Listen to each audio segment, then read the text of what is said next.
You're listening to the Intuitive Souls podcast. I am your host, Erica Russo, and this podcast is designed to educate, inspire, and enlighten. Let's wake up together.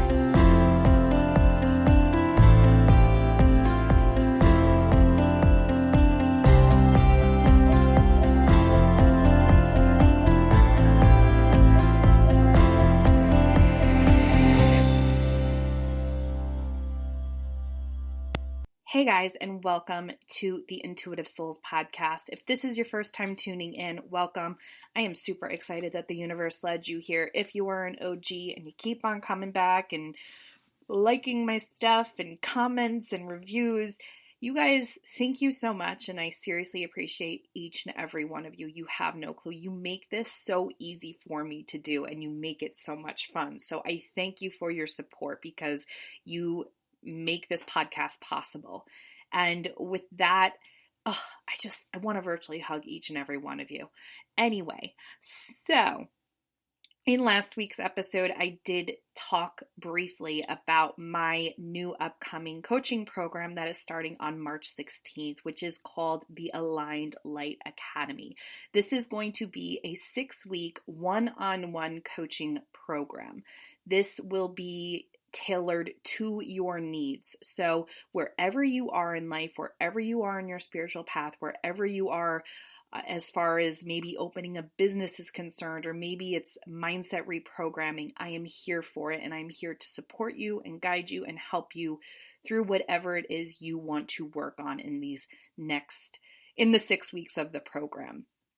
As this is going to be a beta program, it is going to be priced very low, and I do just want to let you know that the price of this program is going to go up the next time I offer it.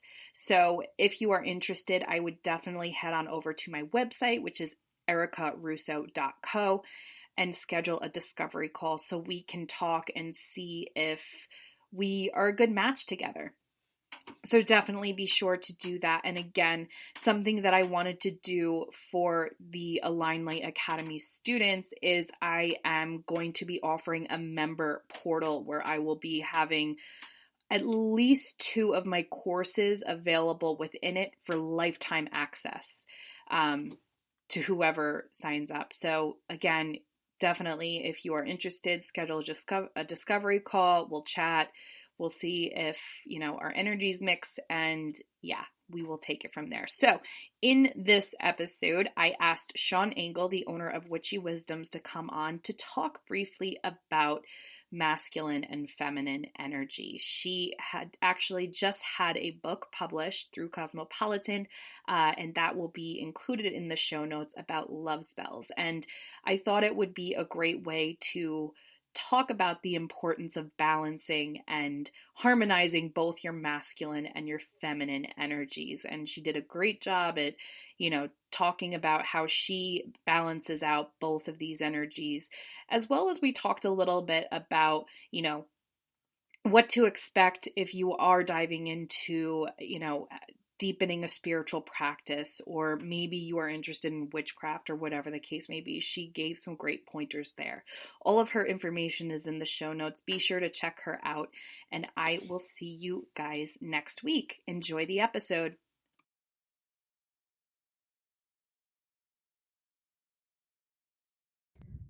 You guys, today I have the owner of Witchy Wisdoms with me, Shawn Engel. Shawn, thank you so much for coming on. I'm really super excited because I had a lot of requests to talk about feminine and masculine energy. And I wanted to bring you on because with your new book coming that's already out, I thought you would be the perfect person to talk about this. So thank you for coming on. And why don't you introduce yourself and tell us a little bit about what you do and all of that great stuff. Yeah. Hi. Thank you for having me, first of all. You're so welcome. And I'm looking at, if you guys, if you saw her nails right now, like they are the prettiest lavender color ever. So You love my nails. So I own the platform Witchy Wisdoms. I'm a spiritual mentor and a business coach for other spiritual mentors and people in the spiritual space that want to start their own online platforms and scale it. I usually work within social media strategy, which is quite masculine, to be honest, using business coaching as a tool. But I also really teach using the divine feminine in order to connect with our empathic side and to sell from more of a heart-centered place. So I do really love to combine both of those. Right. I'm a author of Love Spells by Cosmopolitan. So I wrote that book, which has been out for a few months now, and the upcoming book, Power of Hex, via Chicago Publishing Press.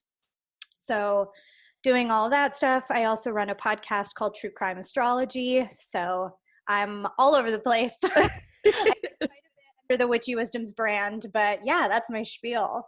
Yeah, no, I mean, that's a lot. So how long has Witchy Wisdoms been around? About 3.5 years at this point.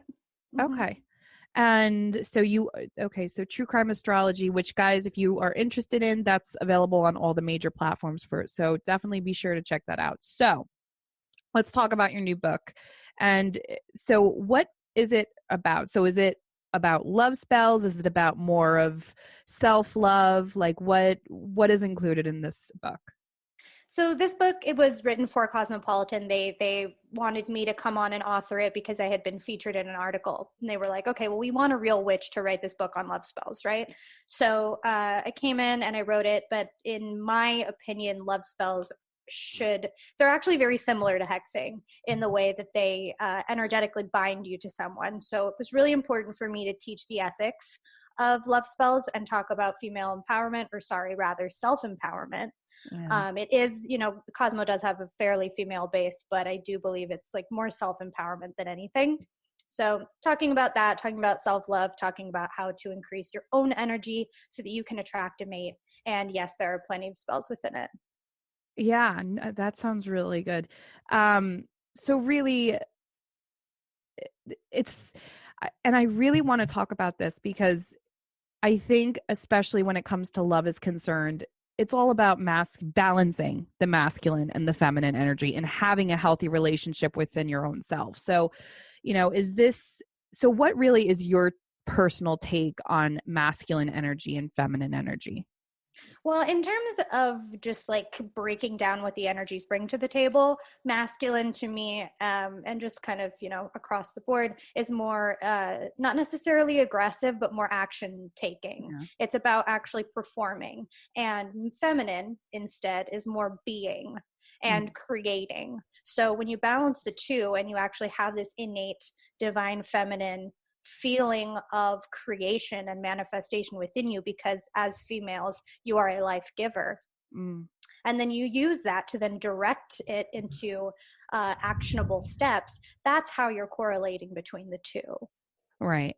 See, with me, for a very long time, especially when I first started my business, I was very much in the masculine energy, and I wasn't allowing myself to get myself into the receiving mode to receive the abundance and manifest the things that I was working so hard to create. And it wasn't until I really kind of made myself learn about the importance of the masculine and the feminine energy, and understanding that it is, we all have masculine and feminine energy. But I think that now, especially women and the feminist movement, we're becoming more geared towards the masculine energy within us, and it's not good.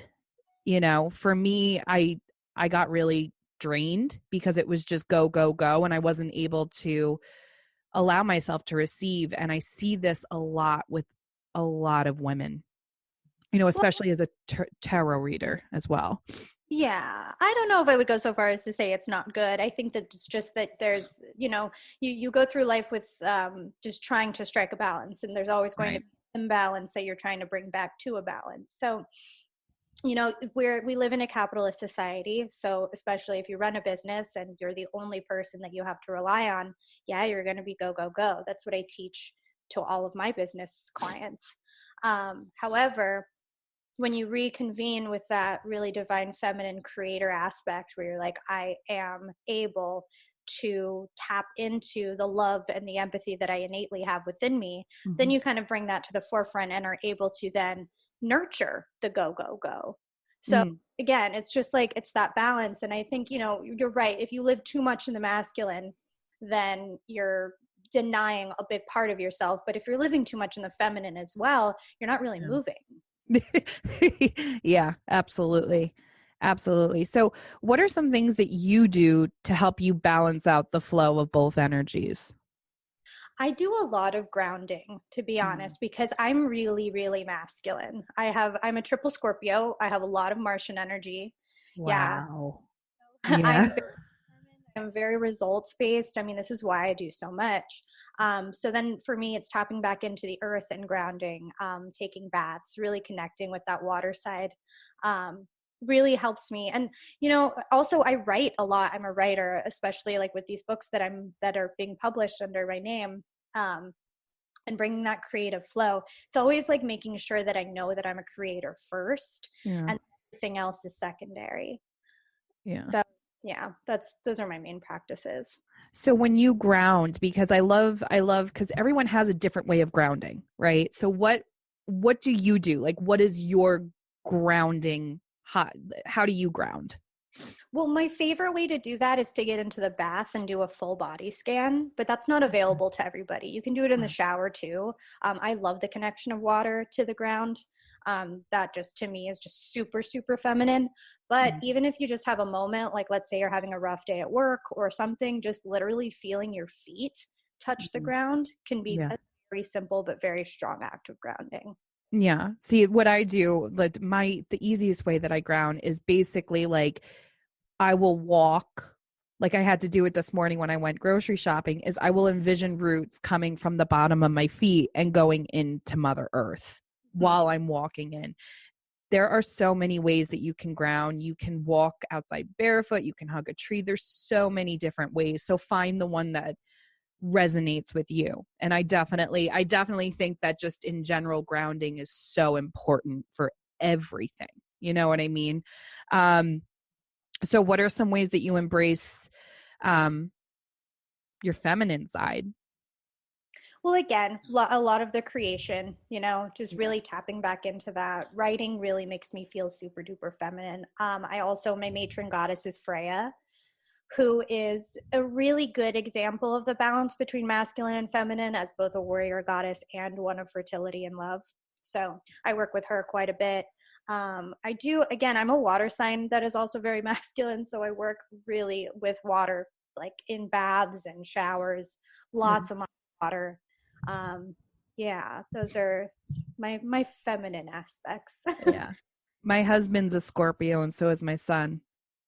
So I know Scorpios. We're good. Yeah. You're good people. You guys really are good people.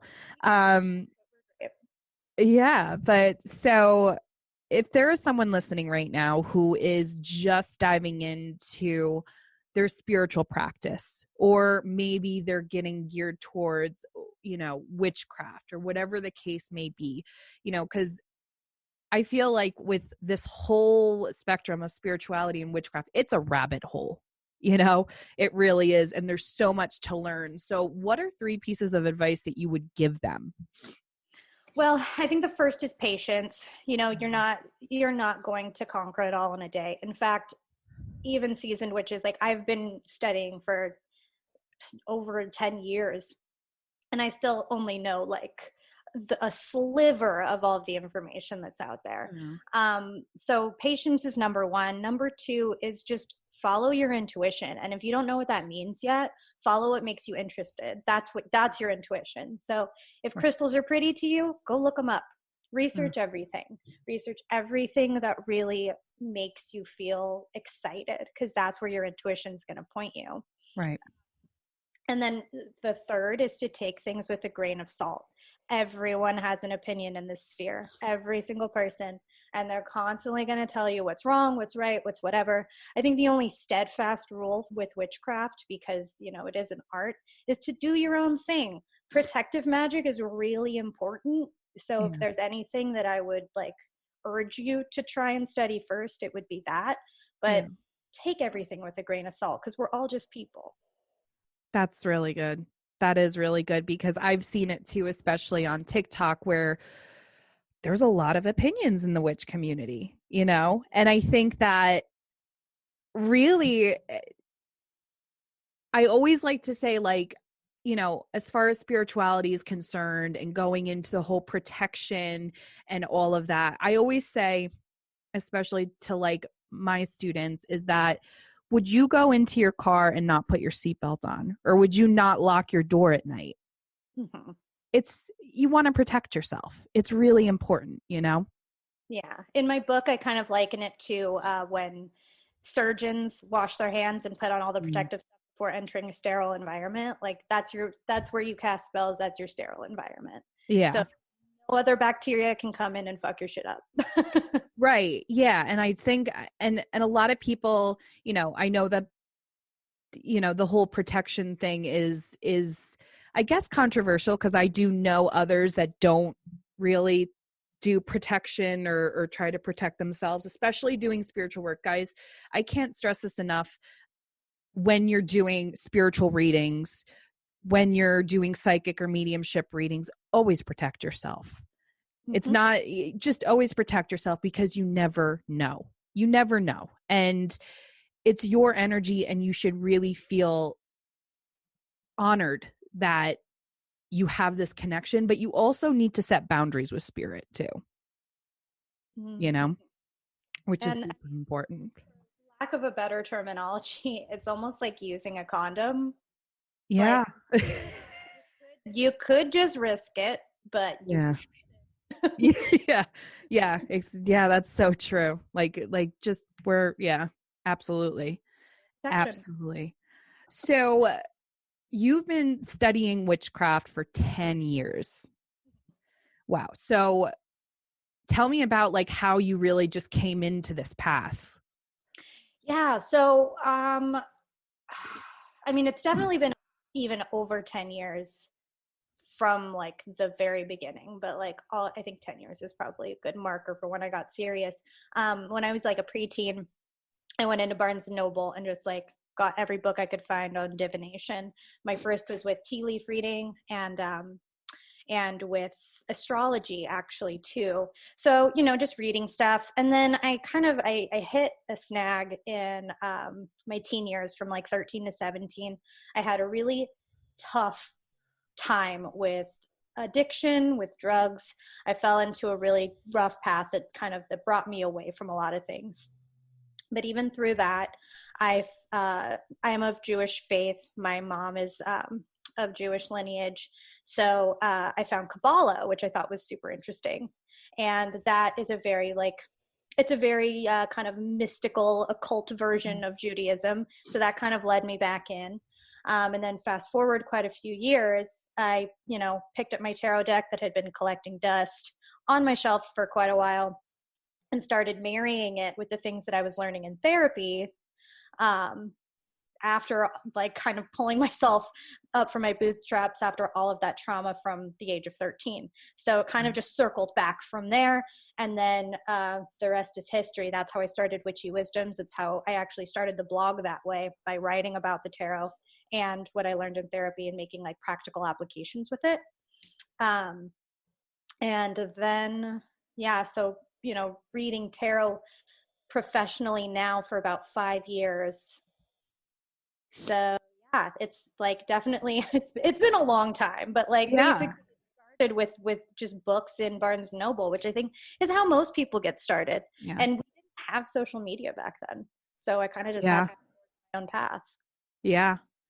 That's what I'll do, is like when I feel intuitively guided, I'll just go to Barnes and Noble, go to the very small spiritual divination section that they offer in my town, and I'll just go to whatever guides me. And honestly, to be completely honest, that is such a great thing to do, is just allow yourself to just go into the store. Because we all, let's be real, like Amazon's so freaking easy, you know, like to get everything. But I think that like a really great thing to do, especially when you're starting out, is to actually go feel the energy of the books and go to what guides you.